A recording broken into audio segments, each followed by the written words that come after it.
వాళ్ళకుండే ఒక ప్రాథమిక హక్కు. టీడీపీ పార్టీ కూడా వాళ్ళ మీద అవతల వాళ్ళ మీద తీసుకోవచ్చు కదా.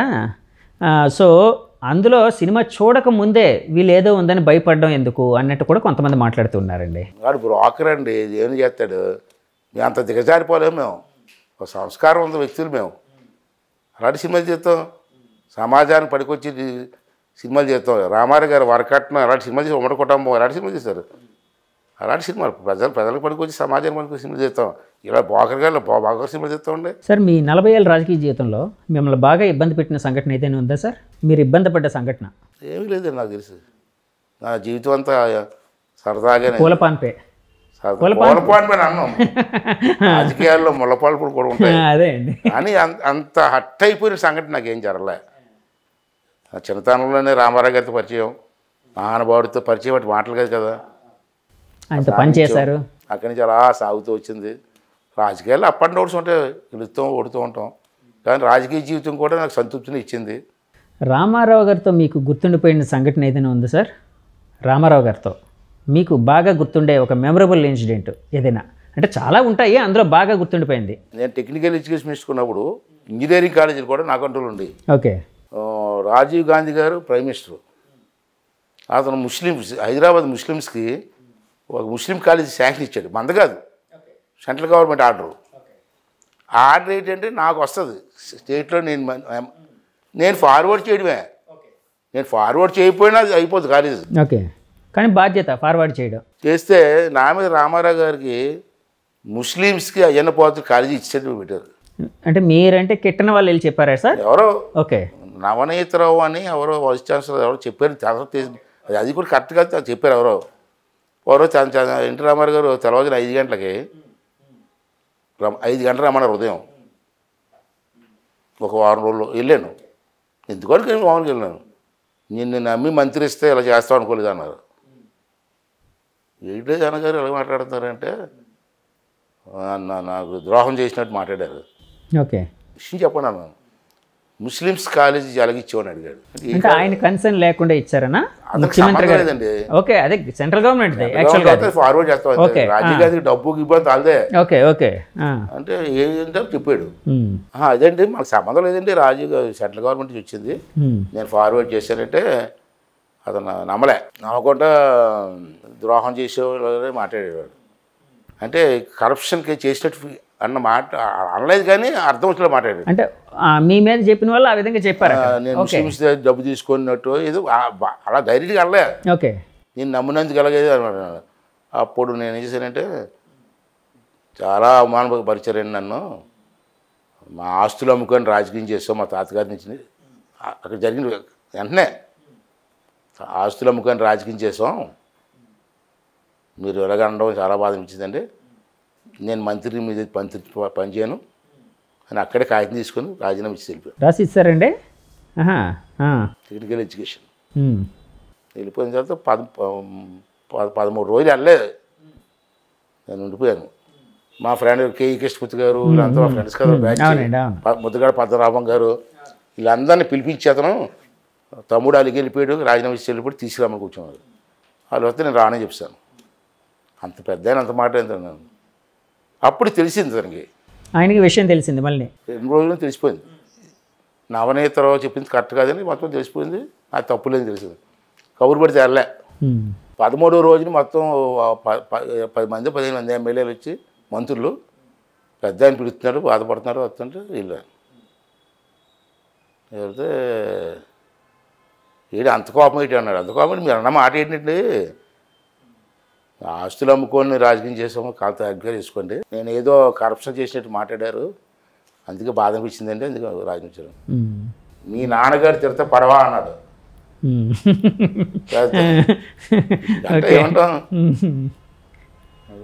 అలా కాదండి బాధ అనిపించింది సార్. నీ రాజీనామా తీసుకో చింపే. ఆ సంఘటన మా ఇద్దరు ఫస్ట్ టైం ఇద్దరికి, అది కూడా ఎప్పుడు కూడా నాకు గుర్తొస్తుంటుంది. అదే సంస్కారం, అతనికి సంస్కారం మళ్ళీ తెలుసుకోవడం, మళ్ళీ పిలిపించడం, ఇవన్నీ కూడా ఆలోచిస్తుంటే అందులో రామారావు చిన్న ఆయన కదండి, మహానుభావుడు కదా. ఆయన సినిమాలు చూసి మీరు డ్యాన్స్ వేయడం అలాంటివి ఏం జరిగాయండి మీ యూత్లో ఉండేటప్పుడు? సినిమాలు ఎక్కువ చూసేవాడిని. అదే అండి, ఆయన సినిమాలు అప్పట్లో మీరు డాన్స్ కాదు సార్, అప్పట్లో మీ ఏజ్లోనే నాకు తెలిసి మీ ఏజ్లోనే మీ టీనేజ్లో ఎన్టీఆర్ గారు, ఏఎన్ఆర్ గారు అంతే కదండి, వాళ్ళిద్దరే పెద్ద హీరోలు. అంటే వాళ్ళ సినిమాలు పోటాపోటీగా వచ్చేవి. ఎప్పుడైనా మీరు ఇన్స్పైర్ అవ్వడం, ఆ విధంగా ఇమిటేట్ చేయడం అలాంటివి ఏం చేశారండి? అంటే ఒకటే చెప్పంటారా? చెప్పండి సార్. యాక్చువల్గా నాగేశ్వర ఫేవరెట్ని ఓకే. చిన్నప్పుడు.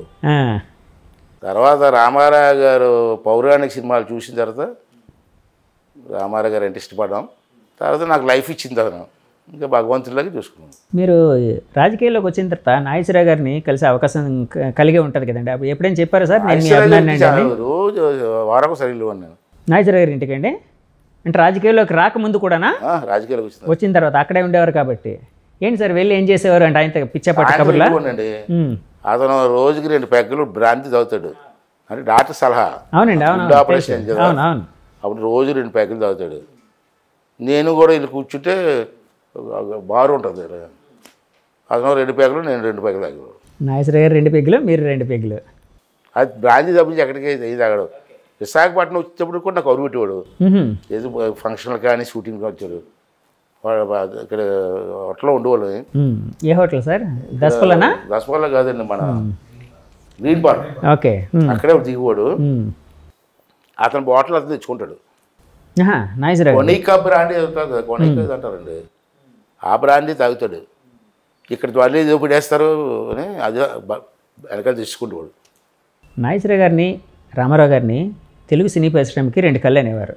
కానీ వాళ్ళిద్దరి మధ్య కూడా భేదాభిప్రాయాలు కొన్ని వచ్చాయని అప్పట్లో, అంటే కొంత ఏడమొహం పెడమొహంగా, అంటే అక్కడక్కడ, అంటే చరిత్రని అంటే తవ్వుకోవడం కాదు కానీ అంటే మీకు తెలుసు కాబట్టి మీ ద్వారా ఒక క్లారిఫికేషన్ ఇప్పించడం కోసం నేను అడుగుతూ ఉన్నాను.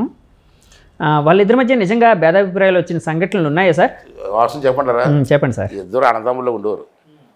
ఇవన్నీ సృష్టించేది ఎవరంటే వీరాభిమానులు ఉంటారు కదా, ఆ పోస్టుల మీద పేడుకోవటం, ఈ పోస్టుల మీద పేడుకోవటం వీళ్ళు పెట్టి, కానీ ఇద్దరు అన్నదమ్ములు ఉండేవారు. ఈ నమ్మరండి, నాగేశ్వరరావు గారు అమ్మగారు రామారావు గారి ఇంటికి పిలిచి భోజనం పెట్టి పంపించింది. పెద్ద అబ్బాయి అనేవారు కదండి. పెద్ద అబ్బాయి, అంత ఇష్టం. వాళ్ళు బాగానే ఉన్నారు. ఈ వెనకాల ఈ పేడలు కూడా తీసుకోవడం, బొమ్మలు తెప్పించుకోవడం, పోటలు తెప్పించుకోవడం, ఇది తప్పించి వాళ్ళ అన్నదమ్ములు ఉన్నారు. మీ పార్టీలోంచి గెలిచి తర్వాత వైసీపీలో జాయిన్ అయ్యి మీ పార్టీకి పంట కింద రాయేలాగా కంట్లో నలుసులాగా తయారైన కొడాలి నాని గారి కోసం మీ కామెంట్ ఏంటండి? సార్, అటువంటి మూర్ఖుడి గురించి అడగడం కూడా తప్పండి. ఏం చెప్తాం, వాడికి ఏ క్యారెక్టర్ ఉందని చెప్తాం. హరికృష్ణకి బాటిల్ ఇచ్చుకుంటూ గ్లాసులు కడుక్కుంటూ ఉండిపోడు. తెలియజేసిన ధర్మం అంటే ఎమ్మెల్యే అయ్యాడు, మంత్రి అయ్యాడు, వేరు. కానీ సబ్జెక్ట్ మర్చిపోకూడదు కదా. రామారావు గారిని, రామారావు కుటుంబాలని, చంద్రబాబు గారిని, చంద్రబాబు గారు రామారావు గారి కూతుర్ని అందరినీ తిట్టి పరిస్థితికి వస్తే ఏంటండి ఇది?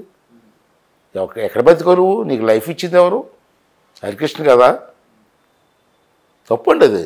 నీకు ఇష్టం లేకపోతే వెళ్ళిపో, నీ పార్టీలు చూసుకో. అంతేగాని ఇంట్లో ఆడవాళ్ళు తిట్టడం, అసభ్యంగా తిట్టడం, అంతకంటే ద్రోహం ఏముంటుంది సార్? వాడి గురించి అడగడం కూడా తప్పు సార్. మీరు, నేను చెప్పడం కూడా తప్పు సార్. ఇప్పుడు చాలామంది ఎలక్షన్ మూమెంట్లో సర్వేలు చేయించుకొని పార్టీలోకి రావడాలు, అంటే ఇటువంటి జంపింగ్, మామూలుగా పత్రికా పరిభాషలో జంప్ జిలానీలు అంటారు. సో చాలామంది అలాగా జంప్ చేస్తూ ఉంటారు. ఇప్పుడు మీ పార్టీలో కూడా కొంతమంది రావడానికి, మొన్న ఎవరో అన్నారు, మీ వాళ్ళే లోకేష్ గారు అన్నారో ఎవరన్నారు గుర్తులేదు నాకు, మేము ద్వారాలు తెరిస్తే, టీడీపీ ద్వారాలు తెరిస్తే వైసీపీ సగం ఖాళీ అయిపోద్ది, లేకపోతే పూర్తి ఖాళీ అయిపోద్ది, సంథింగ్ ఏదో అన్నారు. సో అలాంటి వాటిని మీరు ఒక రాజకీయ నాయకుడిగా ప్రోత్సహిస్తున్నారా? ఎందుకంటే మీ పార్టీని మీరు ఫస్ట్ నుంచి నమ్ముకున్న నాయకులు ఎంతోమంది ఇక్కడ ఉంటారు. సో వచ్చిన వాళ్ళని ఎక్కడ అకామిడేట్ చేస్తారు, ఎలాగ వాళ్ళని సంతృప్తి పరుస్తారు? నెంబర్ 1 అండి, మాకు ఒక అధిష్టానం వర్గం ఉంది. అధిష్టానం వర్గం ఎవరెవరు టికెట్లు ఇవ్వాలా ఏనది వాళ్ళ ఇష్టం, దాన్ని మేము కామెంట్ చేయదలుచుకోలేదు. కానీ నేను మొదటి నుంచి కూడా ఈ జంప్ జలానీలు ఎవరన్నారు కదా, పత్రికా పరిభాష అన్నారు కదా, అటువంటి వాళ్ళని ప్రోత్సహించడం తప్పు అన్నది నా భావన. ఓకే, సరే, అధిష్టాన వర్గం ఏం చేస్తారు తక్కువ పెట్టండి. అధికారులు ఉన్న చేపు ఒక పార్టీలో ఉండడం, ఇంకో పార్టీతో అక్కడికి పోవడం, మళ్ళీ ఇప్పుడు ఈ పార్టీలోకి వచ్చాడు. ఎందుకంటే అవసరం ఏముందండి? ఎన్టీ రామారావు గారు ఆ రోజు మొట్టమొదటిసారి 83లో ఒకసారి రికార్డు తీయండి, మొత్తం సీట్లలో 65%, 68% కొత్త వాళ్ళకి, యంగెస్ట్ కుర్రవాళ్ళందరికీ చదువుకోవడం ఇచ్చారు. దాంట్లో నేను ఒక ఉన్నాయి. 40 సంవత్సరాలు ఈ పార్టీకి పనిచేసుకొచ్చాం మేము.